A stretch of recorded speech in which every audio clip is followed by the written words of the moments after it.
Hello dear students, welcome to Magnet Brains. मैं संचिता जैन आपके SST educator आज के सेशन में लेके आई हूं आप सभी के लिए क्लास 12th स्टूडेंट्स के लिए पॉलिटिकल साइंस का चैप्टर नंबर वन जिसका नाम है दो ध्रुवीयता का अंत। और आज का हमारा टॉपिक है विघटन की परिणतियां या विघटन के परिणाम। देखो, पिछले सेशन में हमने क्या पढ़ा था, पिछले वीडियो में या पिछले टॉपिक में मैंने आपको बताया था कि किस तरीके से सोवियत संघ खत्म हुआ था, सोवियत संघ का विघटन हुआ था, जो उसमें 15 देश शामिल थे, 15 गणराज्य के रूप में 15 देश शामिल थे, वो किस तरीके से अलग अलग हो गए। ये सारी बातें जानी थी। अब उस विघटन के परिणाम निकल के क्या आते हैं, आज के सेशन में हम ये जानेंगे। तो आज के इस वीडियो को शुरू करने से पहले आप सभी से रिक्वेस्ट है कि जल्दी से जल्दी और ज्यादा से ज्यादा आज के इस सेशन को आप सभी लाइक कर दें, शेयर कर दें, साथ ही साथ चैनल को सब्सक्राइब भी कर दें, क्योंकि मैग्नेट ब्रेन्स प्रोवाइड कराता है आपको क्लास 6 से लेकर क्लास 12 तक के सारे courses free of cost, high quality education के साथ, फुल्ली ऑर्गेनाइज कंप्लीट कोर्स के साथ। जी हाँ, हम आपके लिए कई सारे टॉप कोर्सेज हिंदी और इंग्लिश दोनों मीडियम में प्रोवाइड कराते हैं। सीबीएसई बोर्ड के साथ साथ MP board, UP board, Bihar board, Delhi board और राजस्थान बोर्ड, यानी कि 5 स्टेट बोर्ड के सिलेबस को कवर कराया जाता है और सारे कोर्सेस आपको एनसीईआरटी से ही कवर कराए जाते हैं। काफी सारे स्पेशल कोर्सेज भी हमारे पास, जैसे कि वैदिक मैथ्स क्रैश कोर्स और स्पोकन इंग्लिश, और इतने सारे कोर्सेज आपको एक ही जगह, एक ही सिंगल प्लेटफॉर्म पर हाई क्वालिटी एजुकेशन के साथ, फुली ऑर्गेनाइज कंप्लीट कोर्स के साथ एकदम फ्री ऑफ कॉस्ट मिलते हैं। अगर आपको ई बुक्स और ई नोट्स की भी जरूरत है, वीडियो के डिस्क्रिप्शन में उसकी लिंक दी गई है, वहां जाइए, क्लिक कीजिए, सारी चीजें, सारी जानकारी के साथ आपको मिल जाएंगी। ऑलराइट, तो सभी रेडी हैं? तो जल्दी से कर दीजिए लाइक और शेयर। चलिए चलते हैं और जानते हैं कि जब सोवियत संघ का विघटन हुआ तो उसके विघटन के क्या परिणाम निकले। ऑलराइट, तो पहले की कहानी तो पूरी याद है ना, क्योंकि बिना पहले की कहानी पता हुए आप आगे नहीं बढ़ सकते। ठीक है, तो मैं आपसे हमेशा बोलती हूँ कि जो भी वीडियो स्टार्ट हुआ है उसके पहले देख लो कि कौन कौन से टॉपिक्स कवर हो चुके हैं, वो आपने पढ़े हैं कि नहीं पढ़े हैं। ठीक है, और यह है आपकी पॉलिटिकल साइंस। बिना कनेक्टिविटी के कुछ नहीं होगा, रट्टा मारने से कुछ नहीं होगा। ठीक है, कनेक्ट करना होगा, कंसेप्ट को समझना होगा, तभी सारी चीजें समझ में आएंगी। तो भाई साहब, सोवियत संघ का विघटन हो चुका है। अब उसके परिणामों को हम जानेंगे। अब देखें, जैसा कि हमें पता है कि यूरोप 2 भागों में बटा हुआ था, पश्चिमी यूरोप और पूर्वी यूरोप। ठीक है, अब हम यहाँ पे बात करेंगे किसकी? पूर्वी यूरोप की। ठीक है, क्यों पूर्वी यूरोप की? क्योंकि पूर्वी यूरोप के ही देश तो सोवियत संघ में शामिल थे। तो पूर्वी यूरोप के देशों को समाजवादी प्रणाली की तर्ज पर ढाला गया था। बात आ रही समझ में? भाई देखो, यूरोप 2 भागों में बट चुका था, पश्चिमी यूरोप और पूर्वी यूरोप। ध्यान से सुनना, पश्चिमी यूरोप और पूर्वी यूरोप, इनमें बढ़ चुका था, ये बात तो हमें पता है। अब पश्चिमी यूरोप के जो जितने भी देश थे, जितने भी कंट्रीज थी, वो किस तरीके की इकोनॉमी को फॉलो करती थी या किस तरीके की व्यवस्था को फॉलो करती थी? वो पूंजीवादी व्यवस्था को फॉलो करती थी। ठीक है, और जो पूर्वी यूरोप के देश हैं, पश्चिमी यूरोप तो पूंजीवादी को मानता था, और जो पूर्वी यूरोप के देश थे वो समाजवादी को मानता था। ठीक है, समाजवादी विचारधारा को मानता था। तो जो पूर्वी यूरोप के देश थे, इस तरफ के जो देश थे, इन देशों को समाजवादी प्रणाली की तर्ज पर ढाला गया और इन्हें ही समाजवादी खेमे के देश या दूसरी दुनिया के देश कहा गया, क्योंकि पूरी दुनिया एक तरीके से कहा जाए तो 2 भागों में बढ़ चुकी थी। 2 महाशक्तियों के तले पूरी दुनिया आ चुकी थी। वो 2 महाशक्तियां कौन कौन सी थी? वो 2 महाशक्तियां कौन कौन सी थी? एक था भैया आपके पास अमेरिका और एक था आपके पास सोवियत संघ। ठीक है, यही 2 महाशक्तियां थी।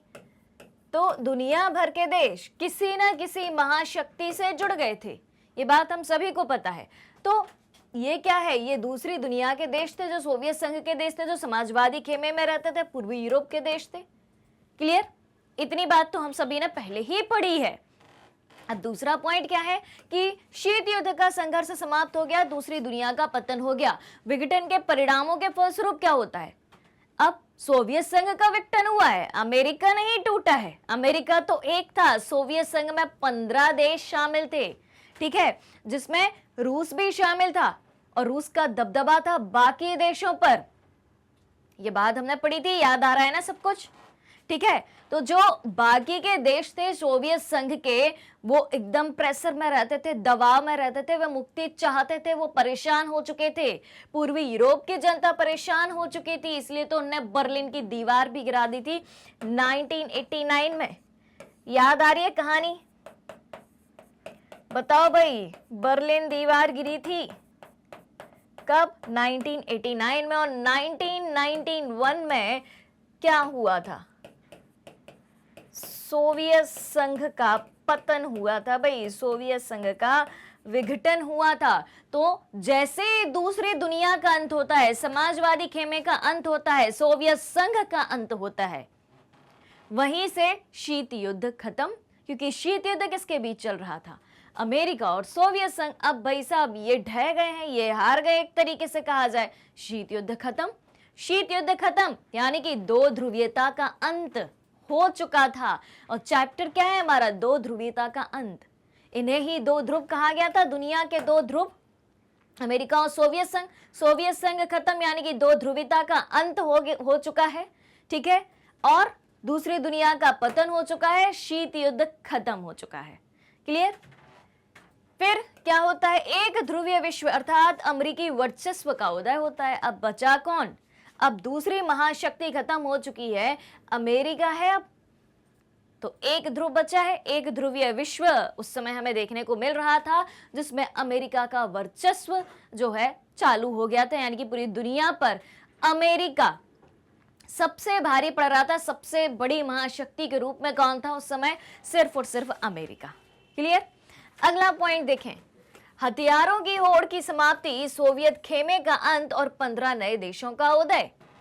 सोवियत संघ किस में लगा हुआ था? ज्यादा से ज्यादा हथियार बनाने में, ज्यादा से ज्यादा हथियारों को जोड़ने में। तभी तो उसने अमेरिका के तट पर स्थित एक द्वीपीय देश क्यूबा पर भी अपना सैन्य अड्डा बनाया था, मिसाइल स्थापित करके रखी थी। ठीक है, तो जैसे ही सोवियत संघ का अंत होता है, हथियारों की होड़ की समाप्ति हो जाती है। ठीक है, क्योंकि अब दो महाशक्ति हैं ही नहीं कि भाई दोनों को एक दूसरे से खतरा हो, अब सिर्फ एक महाशक्ति है, तो हथियारों की होड़ खत्म, खतरा ही नहीं है अब। ठीक है, और सोवियत खेमे का अंत होता है और 15 नए देशों का उदय होता है। 15 नए देशों का उदय कैसे? क्योंकि जो सोवियत संघ में 15 गणराज्य या 15 देश शामिल थे, वो अब अलग हो चुके हैं, वो सोवियत संघ से स्वतंत्र हो चुके हैं, वो अब किसी भी संघ का हिस्सा नहीं है। ठीक है, और सोवियत संघ की विरासत किसके पास गई थी? सोवियत संघ का उत्तराधिकारी कौन बना था? जो सबसे पावरफुल था उन 15 कंट्रीज में, रूस। ठीक है, अब और क्या होता है आगे? विश्व बैंक और अंतर्राष्ट्रीय मुद्रा कोष जैसी संस्था ताकतवर देशों की सलाहकार बन गई। बात आ रही समझ में? तो विश्व बैंक और IMF यानी कि अंतर्राष्ट्रीय मुद्रा कोष की स्थापना 1945 में हुई थी। बताओ भाई, ब्रेटन वुड्स सम्मेलन पढ़ा होगा आपने। 1945 ब्रेटन वुड्स की जुड़वा संतानें कहा जाता था किसको? वर्ल्ड बैंक और IMF यानी कि इंटरनेशनल मॉनेटरी फंड। क्लियर हो रही है कहानी? क्या कहते हो? यहां तक की कहानी क्लियर है? वर्ल्ड बैंक और IMF इंटरनेशनल मॉनेटरी फंड यानी कि अंतर्राष्ट्रीय मुद्रा कोष की स्थापना हुई थी 1945 में ब्रेटन वुड्स सम्मेलन में। ब्रेटन वुड्स सम्मेलन कहां हुआ था? कहां हुआ था? न्यू हैम्पर शायर में हुआ था, वॉशिंगटन के। ठीक है, तो विश्व बैंक और अंतर्राष्ट्रीय मुद्रा कोष जैसी संस्था उस समय अब ताकतवर देशों की सलाहकार बन गई। उस समय जो मजबूत, शक्तिशाली और ताकतवर देश थे, उनको सलाह देने का काम कौन करने लगी? वर्ल्ड बैंक और IMF करने लगी। रूस जो है सोवियत संघ का उत्तराधिकारी बना। अब सोवियत संघ का तो विघटन हो चुका है, लेकिन भाई आगे जाके कोई तो बैठेगा ना गद्दी पर एक तरीके से, तो भैया रूस बन चुका था सोवियत संघ का उत्तराधिकारी। हालांकि बाकी के जो देश थे सोवियत संघ में शामिल थे, वो अलग हो चुके थे। क्लियर है कहानी यहां तक की? कोई दिक्कत? कोई दिक्कत हो तो जल्दी से मुझे कमेंट करके बताइए, आपके हर एक सवाल का जवाब आप तक पहुंचाया जाएगा। बढ़ा जाए आगे। ये हम जान रहे हैं विघटन के परिणाम। सोवियत संघ का विघटन होता है तो उसके बाद हमें क्या वहां की परिस्थितियां देखने को मिलती हैं, क्या एक नया नजारा देखने को मिलता है। ऑलराइट, चलिए तो क्या क्या देखा, शॉर्टकट में देखा जाए ताकि आपको याद रहे। तो देखो भाई, ये तो पता ही है, बेसिक जानकारी, शीत युद्ध समाप्त हो गया, दूसरी दुनिया का पतन हो गया, दो बात। फिर दूसरी दुनिया का पतन, तो सिर्फ एक दुनिया का वर्चस्व रहेगा, एक ध्रुवीय विश्व रहेगा, अमेरिका का वर्चस्व रहेगा, हथियारों की होड़ की समाप्ति, क्योंकि सोवियत संघ का विघटन हो गया है। अब सोवियत संघ का विघटन हुआ है तो 15 नए देशों का उदय हुआ है, क्योंकि उसमें 15 देश शामिल थे। वर्ल्ड बैंक और IMF जैसी अंतरराष्ट्रीय संस्थाएं ताकतवर देशों की सलाहकार बन गई और रूस सोवियत संघ का उत्तराधिकारी बना। कहानी क्लियर? चले आगे, चलिए अगला पॉइंट। विश्व राजनीति में शक्ति संबंध परिवर्तित हो गए। पूरी दुनिया की राजनीति में किसके पास ज्यादा पावर है उससे संबंधित जितने भी संबंध थे वो चेंज हो गए। क्यों हो गए चेंज? समझ में आ रही है बात? क्योंकि पहले की बात करें जब सोवियत संघ का विघटन नहीं हुआ था तो अमेरिका और सोवियत संघ ये दो महाशक्ति थी, ये तो हमें पता है।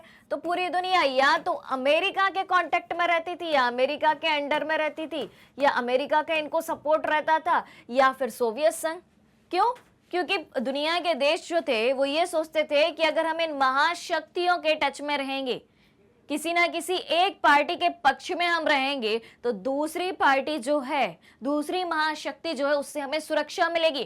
कि मान लो कुछ देश अमेरिका के अंडर में है, यानी कि अमेरिका से संपर्क साधे हुए, अमेरिका के साथ उन देशों के संबंध अच्छे हैं, रिलेशन अच्छे हैं, ठीक है, समझ में आ रही बात? तो अगर सोवियत संघ इनमें से किसी भी देश पर हमला करता है तो भाई साहब अमेरिका है सबको बचाने के लिए। कौन है? अमेरिका है सबको बचाने के लिए। क्लियर हो रही है बात? और अगर कुछ देश सोवियत संघ में शामिल हैं और अमेरिका अगर इन पर हमला करता है, या अमेरिका के संबंध में, अमेरिका से संबंधित जो देश हैं जिनका संबंध अमेरिका से बहुत अच्छा है, वो हमला करता है, तो उनको किसका सपोर्ट मिलेगा? सोवियत संघ का सपोर्ट मिलेगा। लेकिन अब सोवियत संघ हो चुका है खत्म, ठीक है। अब बचा है क्या? अमेरिका एक महाशक्ति के रूप में। इसीलिए विश्व राजनीति में शक्ति संबंध परिवर्तित हो गए, क्योंकि महाशक्ति की वजह से ही दुनिया के देश इन दोनों से जुड़े हुए थे। अब शक्ति संबंध परिवर्तित हो चुके हैं, ठीक है। अब क्या है? समाजवादी विचारधारा पर प्रश्न चिन्ह या पूंजीवादी उदारवादी व्यवस्था का वर्चस्व।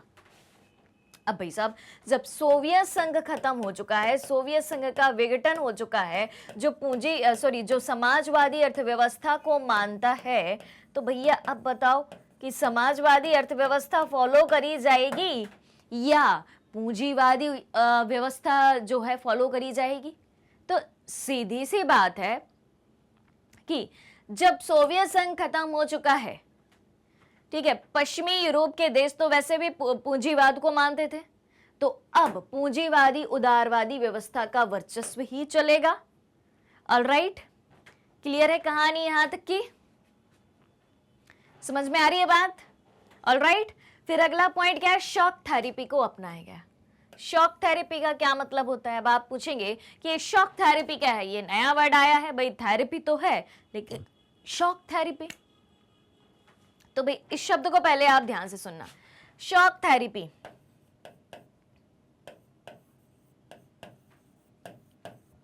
थेरेपी का मतलब तो पता है, यहां पर शॉक का मतलब क्या है? झटका, करंट। बताइए भाई, बताइए शॉक थेरेपी का मतलब क्या है? शॉक का मतलब क्या होता है? झटका ही होता है भाई, करंट ही होता है। तो भाई जब किसी को पागलपन के दौरे पड़ते हैं या उसकी हालत खराब होती है, तो भाई उसको उस तरीके के डॉक्टर के पास, उन अस्पताल के पास लेके जाया जाता है, उन अस्पतालों में लेके जाया जाता है, तो उसको करंट दिया जाता है और करंट के माध्यम से, शॉक के माध्यम से उसकी थेरेपी करी जाती है। क्या वही है यहाँ पर? क्या वही है यहाँ पर? तो शॉक थेरेपी का मतलब क्या हुआ? पहले शब्द के मतलब को समझना, इसलिए मैं आपको एग्जाम्पल दे रही हूँ, ठीक है। तो शॉक थेरेपी का मतलब क्या है? अगर किसी को आपने करंट मार के, करंट के द्वारा थेरेपी पहुंचाई, उसको ठीक करने की कोशिश करी, उसका उपचार करा, तो आप क्या कर रहे हैं? पहले तो आप उसको करंट मार रहे हैं, यानी कि आघात पहुंचा रहे हैं, चोट पहुंचा रहे हैं, फिर उसका ट्रीटमेंट कर रहे हैं, उपचार कर रहे हैं। तो शॉक थेरेपी का मतलब क्या है? आघात पहुंचाकर उपचार करना, ठीक है। आघात पहुंचाकर उपचार करना। Alright, clear. अब यहां पर किसने किसको आघात पहुंचाया, किसने किसका उपचार किया, शॉक थेरेपी के माध्यम से कहानी ये उठती है। तो अभी हमने वर्ल्ड बैंक और आईएमएफ यानी कि विश्व बैंक और अंतर्राष्ट्रीय मुद्रा कोष, इंटरनेशनल मॉनेटरी फंड के बारे में पढ़ा था कि ये दो संस्थाएं दुनिया के शक्तिशाली या ताकतवर देशों की सलाहकार बन गई, यानी कि अब ये उनका उपचार करेंगी, आर्थिक रूप से उपचार करेंगी कि हाँ भाई, और उन्हें आगे का रास्ता दिखाएंगे कि आपको कैसे काम करना है, कैसे आगे बढ़ना है। तो यही तो है एक तरीके की थेरेपी कि भाई जो दुनिया के देश टूटे हुए थे अब धीरे धीरे शक्ति के रूप में उभर रहे हैं और उनको और ज्यादा ताकतवर बनना है। ट्रीटमेंट देना होगा कि नहीं देना होगा, तो बस वर्ल्ड बैंक और आईएमएफ इस तरीके का काम करते हैं। और शॉक थेरेपी क्या है डिटेल में हम आगे जानेंगे। ये हमने आपको बेसिक इंफॉर्मेशन बता दी शॉक थेरेपी के बारे में। ऑलराइट, फिर उसके बाद क्या हुआ, उदारवादी लोकतंत्र का महत्व बढ़ा, क्योंकि उस समय सोवियत संघ में क्या हो रहा था, सोवियत संघ में कैसा शासन हो रहा था भाई, एक तरीके से कहा जाए तो जनता परेशान हो चुकी थी, निरंकुश शासन हो चला था। जनता को उनके पास अधिकार नहीं थे, काफी सारी सुविधाएं तो थी लेकिन जनता को उनके पास अधिकार नहीं थे। जनता को उनके अधिकार ही नहीं दिए गए थे कि जनता कैसे क्या करे। वो सिर्फ सोवियत संघ के अंडर में ही काम कर रहे थे, जिस व्यवस्था को वो फॉलो करते थे उनको वो फॉलो करते, मतलब दुनिया के देश उनको फॉलो करते जाते थे जो भी सोवियत संघ में थे। ठीक है, क्लियर है। और एक समय तो आर्थिक तंगी भी लोगों ने महसूस करी, क्योंकि लोगों को रोजगार मिलना मुश्किल हो गया था। क्यों? क्योंकि हथियार बनाने की होड़ इतनी ज्यादा थी कि हमें और ज्यादा पावरफुल बनना है, और ज्यादा पावरफुल बनना है। बल्कि युद्ध नहीं हो रहा है, शीत युद्ध चल रहा है, कोल्ड वॉर चल रहा है, चुपचाप बस एक दूसरे से दुश्मनी खाए बैठे हुए हैं, कोई किसी का नहीं बिगाड़ पा रहा है। लेकिन हथियार जमा करके रखना है कि भविष्य में कुछ होता है तो हम भाई ईंट का जवाब पत्थर से देंगे। हुआ कुछ नहीं, युद्ध जैसा कुछ नहीं हुआ था उस समय। ठीक है, सेकेंड वर्ल्ड वॉर के बाद की कहानी है, उसके बाद कुछ नहीं हुआ था ऐसा। लेकिन भाई ताकतवर बनना है। हालांकि वहां पेन से लेके कार तक हर चीजें बनाई जाती थी, घरेलू उपभोक्ता उद्योग बहुत मजबूत थे, लेकिन जनता परेशान हो गई थी एक समय पर। क्लियर। तो इसलिए जैसे ही सोवियत संघ का विघटन हुआ, उदारवादी लोकतंत्र की जो है इंपॉर्टेंस बढ़ी, उनका महत्व बढ़ा। ऑलराइट, चलिए अब देखो भारत जैसे विकासशील देशों में सोवियत संघ के विघटन के क्या परिणाम हमें देखने को मिलते हैं। जब सोवियत संघ का विघटन हुआ तो भारत जैसे देशों में उसका क्या परिणाम हुआ, भारत पर असर पड़ा। भाई बात तो यूरोप की हो रही है, हम भारत में कहां से आ गए। तो भाई सुनो, भारत जैसे विकासशील देशों में सोवियत संघ के विघटन के परिणाम, विकासशील देश और अभी भी विकासशील है, डेवलपिंग कंट्री ही है भारत। हम अभी उस आयाम तक नहीं पहुंच चुके हैं, उतनी सीढ़ियां हम नहीं चढ़ पाए हैं कि हम विकसित देशों की सूची में शामिल हो चुके हों। तो भारत जैसे विकासशील देशों में सोवियत संघ के विघटन के परिणाम क्या देखने को मिलते हैं। पहला पॉइंट क्या है कि विकासशील देशों की घरेलू राजनीति में अमेरिका को हस्तक्षेप का अधिक अवसर मिल गया। अब हमने क्या पढ़ा था, अब भाई यहां पर सोवियत संघ, अमेरिका और भारत कहां बीच में घुस के आया इधर। शुरुआत से ध्यान करो, शुरुआत से ध्यान करो भाई। एक तरफ है अमेरिका, हमेशा आएगा भाई सब ये कंसेप्ट, अमेरिका, और दूसरी तरफ है आपका सोवियत संघ। दूसरी तरफ क्या है आपका सोवियत संघ। क्लियर हो रही है कहानी अमेरिका और सोवियत संघ की। याद आ रहा है, दो महाशक्ति थे ये, दो महाशक्ति, ये दो ध्रुव, और इन्हीं दो महाशक्ति के अंडर में कोई ना कोई देश था, यानी कि कोई ना कोई देश, दुनिया का कोई ना कोई देश इन्हीं से संबंध बना के रखा था। कुछ अमेरिका से संबंध स्थापित करके रखे थे तो कुछ सोवियत संघ से संबंध बनाए हुए थे। तो भाई भारत का भी किसी ना किसी से कोई ना कोई संबंध रहा होगा, कोई ना कोई रिलेशन रहा होगा ना। तो अब जब सोवियत संघ का विघटन होता है तो भारत पर क्या प्रभाव पड़ता है देखा जाए तो देखें, विकासशील देशों की घरेलू राजनीति में अमेरिका को हस्तक्षेप का अधिक अवसर मिल गया। भारत कैसा देश है, विकासशील देश, तो उस समय के जितने भी विकासशील देश थे, क्योंकि अब सोवियत संघ खत्म, अमेरिका की जो है, अमेरिका का ही वर्चस्व चालू होगा। हर जगह अमेरिका ही अमेरिका दिखाई देगा महाशक्ति के रूप में। तो जितनी भी डेवलपिंग कंट्रीज थी उस समय की, विकासशील देश थे, उनकी राजनीति में क्या चल रहा है, घरेलू राजनीति, यानी कि उनकी राजनीति में, उस पर्टिकुलर कंट्री की पॉलिटिक्स में क्या चल रहा है, उसमें अमेरिका करने लगा क्या, हस्तक्षेप करने लगा, इंटरफेयर करने लगा। ठीक है, ये हुआ। कम्युनिस्ट विचारधारा को लगा धक्का। तो भारत में देखो, साम्यवादी देश जो हैं, ये जो सोवियत संघ की जितने भी कंट्रीज थी वो साम्यवादी विचारधारा को मानते थे, यानी कि कम्युनिस्ट विचारधारा को मानते थे ये। ठीक है, अब भाई इनका विघटन होगा, सोवियत संघ का विघटन होगा, तो इनकी विचारधारा को धक्का नहीं लगेगा, बिल्कुल लगेगा। तो भारत में भी जो कम्युनिस्ट थे, ठीक है, भारत में भी जो साम्यवादी विचारधारा को मानने वाले लोग थे, कम्युनिस्ट कंसेप्ट को मानने वाले लोग थे, उनको भी लगा धक्का कि भाई अब हमारी पॉलिटिक्स कैसे चलेगी। फिर विश्व के महत्वपूर्ण संगठनों पर अमेरिकी प्रभुत्व स्थापित हो जाता है। ठीक है, जैसे कि IMF और वर्ल्ड बैंक पर, क्योंकि अब महाशक्ति एक ही है, कौन, अमेरिका। तो चाहे वर्ल्ड बैंक हो, चाहे IMF हो, या दूसरे कोई इंटरनेशनल ऑर्गेनाइजेशन हो, उन पर किनका प्रभुत्व स्थापित हो गया, अमेरिका का। फिर क्या हुआ, बहुराष्ट्रीय कंपनियों को भारत व अन्य विकासशील देशों में अनियंत्रित प्रवेश की सुविधा मिल गई। जैसे ही सोवियत संघ का विघटन होता है तो जितनी भी बहुराष्ट्रीय कंपनीज रहती हैं, बहुराष्ट्रीय कंपनी यानी कि मल्टीनेशनल कंपनी, MNC, बहुराष्ट्रीय कंपनियां क्या होती हैं, कोई बताएगा, पढ़ा होगा भाई क्लास 10th में आपने, MNC यानी कि मल्टीनेशनल कंपनी। अब बताओ भाई, शब्द से ही मीनिंग निकल के आएगा।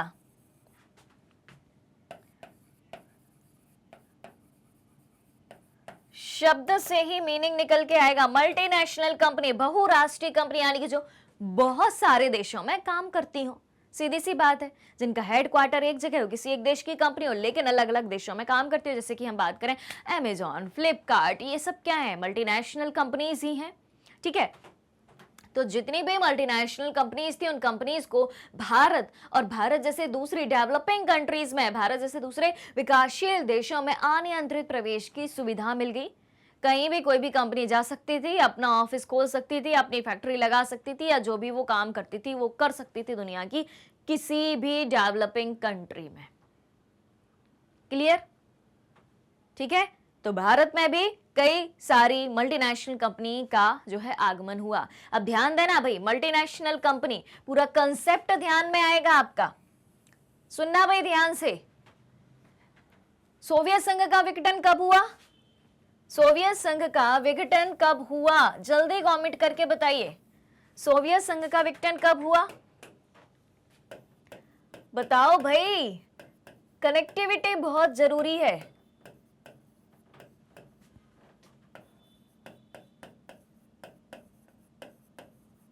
सोवियत संघ का विघटन हुआ 1991 में। भारत में LPG, लिक्विड पेट्रोलियम गैस नहीं, लिबरलाइजेशन, प्राइवेटाइजेशन, ग्लोबलाइजेशन, याद आया कुछ, याद आया कुछ, बताइए भाई। उदारीकरण, निजीकरण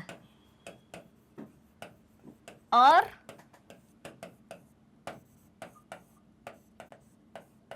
निजीकरण यानी कि प्राइवेटाइजेशन, और वैश्वीकरण यानी कि ग्लोबलाइजेशन, इसकी शुरुआत कब हुई थी भारत में, बता दो जल्दी से। LPG, लिबरलाइजेशन, प्राइवेटाइजेशन, ग्लोबलाइजेशन, इनकी शुरुआत भारत में कब हुई थी, कौन बताएगा, जल्दी जल्दी जल्दी भाई, कमेंट आना चाहिए, कमेंट आना चाहिए। प्रीवियस क्लासेस में आपने पढ़ा होगा, तेजी से बताना है। लिबरलाइजेशन, प्राइवेटाइजेशन,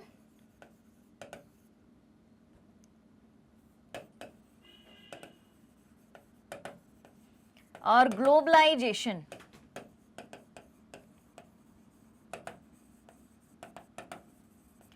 ये भी भाई साहब 1991 में ही शुरू हुए थे भारत में, और जब ये तीनों चालू हुए थे, तभी से भारत में मल्टीनेशनल कंपनीज आई थी, बहुराष्ट्रीय कंपनीज आई थी। और हम बात क्या करें, भारत जैसे देशों में सोवियत संघ के विघटन के परिणाम क्या हुए? तो सोवियत संघ का विघटन कब हुआ? 1991 में। भारत में एलपीजी की पॉलिसी कब अपनाई गई? 1991 में। और इन्हीं के चलते भारत में एमएनसी आई थी। और यही बात हमने पढ़ी कि बहुराष्ट्रीय कंपनियों को भारत व अन्य विकासशील देशों में अनियंत्रित प्रवेश की सुविधा भी मिल गई। क्लियर हुई कहानी यहां तक की? कोई डाउट, कोई सवाल? चले आगे, चलिए चलते हैं आगे। अब एक ध्रुवीय विश्व की स्थापना हो जाती है, एक तरीके से कहा जाए, क्योंकि सोवियत संघ का हो चुका है विघटन। अब बचा कौन? अमेरिका। तो विश्व में सिर्फ और सिर्फ एक महाशक्ति रहेगी अब, ठीक है? विश्व में एक ही महाशक्ति थी। 1991 में सोवियत संघ के विघटन के बाद एक ध्रुवीय विश्व की स्थापना हुई। उस वक्त विश्व में अमेरिकी वर्चस्व को चुनौती देने वाला कोई देश था ही नहीं। था तो कौन? सोवियत संघ खत्म हो गया, उसके देश अलग अलग हो चुके हैं, 15 नए देशों का उदय हो चुका है। तो अमेरिकी वर्चस्व को हाल ही में चुनौती कौन देता? इतना मजबूत कोई भी देश नहीं था, ठीक है? फिर विश्व में पूंजीवादी अर्थव्यवस्था का बोलबाला हो गया, क्योंकि समाजवादी अर्थव्यवस्था सफल हो गई। और अमेरिका किसको मानता था? अमेरिका भैया पूंजीवादी को ही मानता था। तो पूरे विश्व में जब एक महाशक्ति है, अमेरिकी वर्चस्व को चुनौती देने वाला कोई नहीं है, तो जिस अर्थव्यवस्था को अमेरिका फॉलो करता है उसी को तो किया जाएगा। क्लियर है कहानी? ठीक है, चलिए। फिर अमेरिका का सैन्य खर्च और सैन्य प्रौद्योगिकी की गुणवत्ता का इतना अच्छा होना कि विश्व में कोई भी देश उसको चुनौती नहीं दे सकता था। दुनिया का कोई भी देश क्यों चुनौती नहीं दे पा रहा था अमेरिका को जब सोवियत संघ का विघटन हो गया? क्योंकि अमेरिका की जो सेना थी और जो सेना पे जो खर्च करता था अमेरिका, उतना कोई नहीं कर सकता था, ठीक है? सैन्य प्रौद्योगिकी की गुणवत्ता भी उसकी बहुत अच्छी थी, क्वालिटी भी बहुत अच्छी थी कि विश्व में कोई भी देश उसको चुनौती देने के बारे में सोच ही नहीं सकता था, क्योंकि परमाणु शक्ति इनके पास है। सैनिकों पे कई अरबों डॉलर ये खर्च कर रहा है। समझ में आ रही बात? और ये सब चीजें किसके पास थी अगर कहा जाए तो? पहले सोवियत संघ के पास। अब वो सारी चीजें बट गई, तो अब किसी दूसरे देश के पास इतना कुछ है ही नहीं, ठीक है? किसी भी देश की मजबूती आप किन किन चीजों से आंक सकते हो? उस देश की अर्थव्यवस्था मजबूत हो और उस देश की सैन्य शक्ति मजबूत हो। और अमेरिका की दोनों चीजें मजबूत थी भाई साहब, ठीक है? सेना में भी नई नई टेक्नोलॉजी का उपयोग किया जाता था, नई नई टेक्नोलॉजी से नए नए हथियार बनाए जाते थे। अब उसका कंपैरिजन कहां था? कहीं नहीं था। फिर अंतर्राष्ट्रीय मुद्रा कोष और विश्व बैंक जैसे अंतर्राष्ट्रीय संगठन पर भी उसका वर्चस्व था, ठीक है? फिर उसकी जीन्स, अमेरिका की कोक, पेप्सी आदि विश्व भर की संस्कृतियों पर हावी हो रहे थे। जी हाँ, ये सारी चीजें भारत की नहीं है। ये जो जीन्स आप पहनते हो वो जीन्स भारत में चलते ही नहीं थे, ठीक है? वहां की कोक, पेप्सी ये सब भारत में ही चलते थे। भारत में सादा जीवन, उच्च विचार वाला कंसेप्ट था। हमारे यहाँ के अपने परिधान थे जो हैं भी, ठीक है? लेकिन हम क्या करने लगे हैं? पश्चिमी देशों को, वेस्टर्न कंट्रीज को फॉलो करने लगे हैं। वहीं से ये सारी सॉफ्ट ड्रिंक्स आई, वहीं से ये सब पहनावा आया। तो अमेरिका में जो भी चीजें चलती थी, ठीक है, वेस्टर्न कंट्रीज में जो भी चीजें चलती थी, जीन्स, कोक, पेप्सी, यानी कि वहां का रहन सहन, खान पान, वो विश्व भर के कल्चर में शामिल होने लगे, ठीक है? लोग अपने कल्चर को साइड में रखने लगे, अमेरिकी कल्चर को अपनाने लगे। क्लियर? चलिए, हथियारों की होड़ की कीमत, जो हथियारों की होड़ थी उस समय, उसकी कीमत के बारे में अब सुनना कि कैसे सोवियत संघ को चुकानी पड़ी। तो भाई सोवियत संघ क्या था? सोवियत संघ ने मतलब क्या किया था? हथियारों की होड़ में लगा था, ज्यादा से ज्यादा हथियारों को बनाने पर ही वो फोकस कर रहा था। तो सोवियत संघ ने हथियारों की होड़ में अमेरिका को कड़ी टक्कर दी थी उस समय, परंतु प्रौद्योगिकी यानी कि टेक्नोलॉजी और बुनियादी ढांचे यानी कि बेसिक इंफ्रास्ट्रक्चर के मामले में वह पश्चिमी देशों से पिछड़ गया। हथियारों के बस जोड़ में लगा रहा कि भाई कितने ही हथियार हमारे पास जुड़ते जाएं, हम नए नए तरीके के हथियार बनाते जाएं। हथियारों के दम पे वो महाशक्ति बनना चाहता था सोवियत संघ, लेकिन हथियारों के चलते वो दूसरी चीज़ों पर ध्यान ही नहीं दे पाया कि हमारी जनता के पास क्या कमी है, हमारी जनता के पास बुनियादी सुविधाएं हैं कि नहीं, बेसिक इंफ्रास्ट्रक्चर हमारे पास है कि नहीं, हमारे पास नई नई टेक्नोलॉजीज हैं कि नहीं, उन पर ध्यान नहीं दिया सोवियत संघ ने। और सोवियत संघ खत्म हो गया, अमेरिका आगे बढ़ता गया, क्योंकि सोवियत संघ ने हर एक चीज अमेरिका ने हर एक चीज पर ध्यान दिया। ठीक है, तो इस तरीके से सोवियत संघ अमेरिकी देशों से पिछड़ गया। फिर उत्पादकता और गुणवत्ता के मामले में, उत्पादकता और गुणवत्ता के मामले में वह पश्चिम के देशों से बहुत पीछे छूट गया। उनके यहाँ प्रोडक्ट तो बनते थे, सोवियत संघ में सुई से लेकर पिन से लेकर कार तक बनती थी, बनता सब कुछ था, लेकिन क्वालिटी उतनी अच्छी नहीं थी। ठीक है, क्वालिटी उतनी अच्छी नहीं थी, ना ही उतनी मात्रा में प्रोडक्शन होता था। लेकिन अमेरिका में सब कुछ होता था, क्वालिटी भी अच्छी होती थी, हर एक प्रोडक्ट बल्क में बनता था, तो और बेसिक इंफ्रास्ट्रक्चर मजबूत था, टेक्नोलॉजी उनके पास थी, तो अमेरिका आगे निकल गया, नहीं पश्चिमी देश आगे निकल गए, और ये पूर्वी यूरोप के जो देश थे वो पिछड़ गए, इसलिए सोवियत संघ का विघटन हो चला। क्लियर है कहानी? चलिए, तो हथियारों की होड़ की कीमत सोवियत संघ को कुछ इस तरीके से चुकानी पड़ी। अब देखें भाई, अब देखो भाई, अब आएगा मजा। सोवियत व्यवस्था, ठीक है, और पूंजीवादी व्यवस्था, यानी कि समाजवादी व्यवस्था और पूंजीवादी व्यवस्था को हम बहुत पढ़ चुके हैं। ठीक है, अब इनमें अंतर बताना है। बनेगा? बिल्कुल बनना चाहिए भाई, क्योंकि वही तो पढ़ रहे हैं। अब इनमें डिफरेंस ये तो लिखना है कि इनकी व्यवस्था कैसे चलती थी, उनकी व्यवस्था में क्या था। सिंपल। चलिए, तो सबसे पहले हम बात करते हैं किसकी? सोवियत अर्थव्यवस्था की। सोवियत अर्थव्यवस्था में क्या था? सोवियत अर्थव्यवस्था राज्य द्वारा पूर्ण रूपेण नियंत्रित थी, यानी कि वहां की जो सरकार थी उसी के हाथ में कंट्रोल था सोवियत की अर्थव्यवस्था का। एक बात, ठीक है। अमेरिकी अर्थव्यवस्था में क्या था? राज्य का न्यूनतम हस्तक्षेप था, सरकार का न्यूनतम हस्तक्षेप था, क्योंकि वहां पर थी पूंजीवादी अर्थव्यवस्था, और जहां पूंजीवादी अर्थव्यवस्था होती है वहां प्राइवेटाइजेशन की इंपॉर्टेंस होती है। ठीक, फिर दूसरा पॉइंट क्या है इसमें? एक पॉइंट हमारा हो गया है। दूसरा पॉइंट है, जो सोवियत अर्थव्यवस्था थी वो योजनाबद्ध अर्थव्यवस्था थी। प्लान बनाते थे, 5 साल के लिए प्लान बनाते थे कि 5 साल में ये काम करना है, 5 साल के लिए कुछ लक्ष्य निर्धारित करें कि लक्ष्यों पर काम करना है और ये सारी चीजें कंप्लीट करनी है, फिर वो आगे बढ़ते थे। तो सोवियत अर्थव्यवस्था योजनाबद्ध तरीके से चलती थी, जबकि अमेरिकी अर्थव्यवस्था किस पर चलती थी? स्वतंत्र आर्थिक प्रतियोगिता पर आधारित थी, जिसको जैसे काम करना है, जो काम करना है, बस आगे बढ़ो, पैसा कमाओ। ठीक है। फिर सोवियत व्यवस्था में क्या था? व्यक्तिगत पूंजी का अस्तित्व नहीं था, निजी संपत्ति का अस्तित्व नहीं था, क्योंकि ये निजी संपत्ति का विरोध करते थे। अमेरिकी अर्थव्यवस्था में क्या था?